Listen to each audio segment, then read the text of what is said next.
All right, good Wednesday morning, everyone. 48 First Alert Meteorologist Eric Burke with you. Appreciate you taking some time to talk a little weather extra here on this Wednesday. First of all, much nicer day. It started this morning, other than DeKalb County, Fort Payne, who was at 28 degrees there briefly this morning.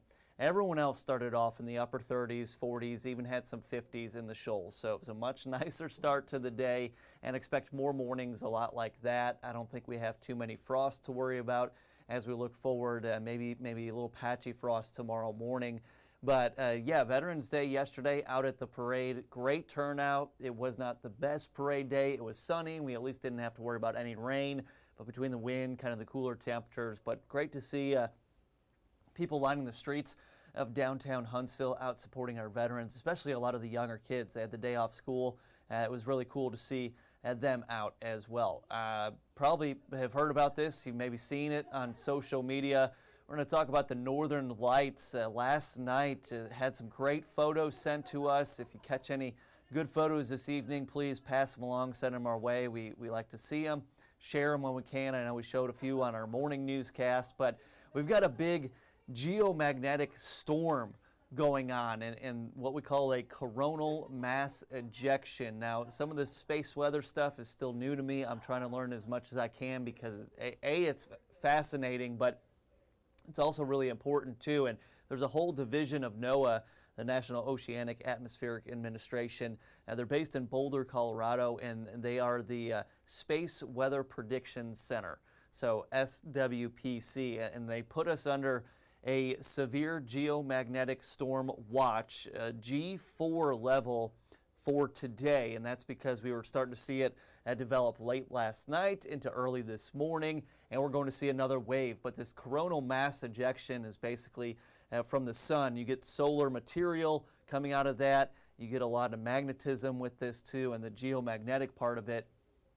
That energy travels from the sun to the earth, and when that energy and the particles start to interact with our atmosphere, we get what we call the Northern Lights or the Aurora Borealis. So really cool stuff. Level 4, the scale goes up to 5, and this could have some impacts on us as far as potentially might hear a little static on the radio because of the magnetism change and all this energy coming our way. Now, the bad part about this is it's actually peaking this afternoon, most likely, that wave of solar energy and everything coming our way, and it's in the daylight. Obviously, you need darkness to see the Northern Lights or the Aurora Borealis, but still, I think we've got some good potential later tonight, especially how early our sunset is. I think it's 4:42 tonight.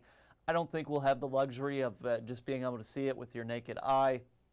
Of course, light pollution also getting in the way too, but I find this so cool. All the photos, just go out, especially if you live in kind of more rural area, take a couple photos with your phone. Now, I was actually asked this by someone in the newsroom, is there a best time to see it?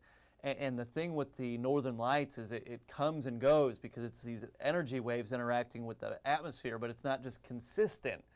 It's one of those things, hopefully you see it and you're lucky. If you miss it, that's unfortunate too. But I think we've got a good chance tonight. If you missed it last night, I did. I was in bed sleeping when all this was going on, but I did wake up to some great photos and obviously appreciate that. All right. Something I'm a little more savvy and knowledgeable about. We're going to bring it down to the surface here, at least the lower 40,000 feet of the atmosphere down to the surface. That's kind of where I do most of my work, thankfully. There's a lot of experts, a lot of information. Again, that division of NOAA, the Space Weather Prediction Center, they released some videos explaining it. They could probably explain it a lot better than I can because they are the experts. I'm just trying to share some of this because I find it cool. Get to our 4-day forecast here. A little bit of a breeze today, but finally a rebound of our temperatures. A lot of sunshine out there. You can see our average high or our normal high there at 65. Average low is 42. We're forecasting 65. So this is as average as it can get here for November the 12th. We will see some wind gusts about 15 to 20 miles per hour. Great day coming for Thursday, 67. We will see a little bit more cloud cover coming in by Thursday afternoon and evening, but the winds will be calm. Getting the 48 pickleball crew together, hopefully out on the courts tomorrow afternoon, especially with the lack of wind. Love to see that, plus not too warm either. And then we are back in the low to mid 70s. The wind will start to pick up a bit for Saturday. I think we'll see some gusts again, about 15 to 20 miles per hour. But check out these temperatures. Yesterday's highs, I think we hit 51 in Huntsville and 53 maybe in the Shoals, and we are far exceeding that already here at 10:36.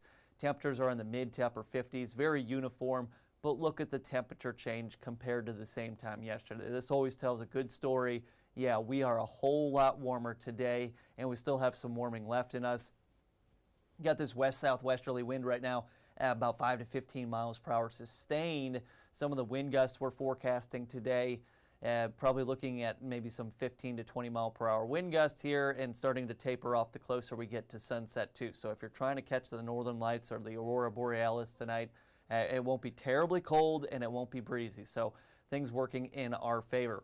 The rest of the day today, we continue to warm up into the low to mid 60s. And things looking pretty good as far as just our warming as we go through the afternoon.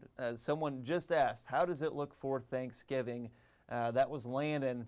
Hey, first of all, Sarah unfortunately missing out on the aurora. Sarah, oh, you saw us at the parade. Yeah, it was awesome. What a day for the parade. I'm not a veteran myself. We got Chief Meteorologist Brad Travis. He is a veteran, but to just walk along or ride along with the veterans, they deserve more than a day a year. That's my opinion. But someone was asking, Landon, I think, was asking about Thanksgiving. Not all models are agreeing on this, but it does look like we could potentially start to see increasing chances for rain showers as we go into next week. That would obviously be the week before Thanksgiving. Thanksgiving down the road, probably 50s, 60s would be my guess, just based on some of the averages.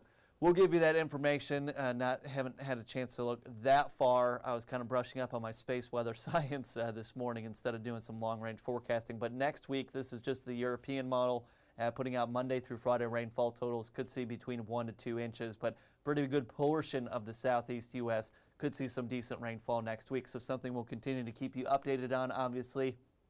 Weekend forecast looks like this: 75, mostly sunny on Saturday. Saturday will be a little breezy, pointed that out earlier. And then potentially by Sunday, we're partly cloudy, maybe some isolated showers coming in late Sunday night. So viewing tonight for the aurora, if you're trying to catch it, not terribly cold. We'll hit 39 probably about 5:30 tomorrow morning. Usually when I'm doing the morning news, and that's when we typically hit our low temperature for the day. But northern lights possible, mostly clear skies. Hey, that's pretty good stuff. For the day tomorrow, looks good to me. I mentioned the more clouds coming in by the late afternoon into the evening, kind of partly to mostly cloudy there, but high temperatures should hit the mid to even upper 60s.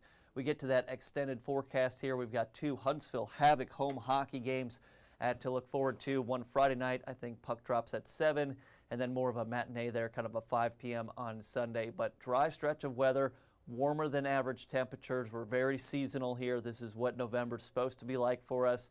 Also want to point out, enjoy the leaves on the trees.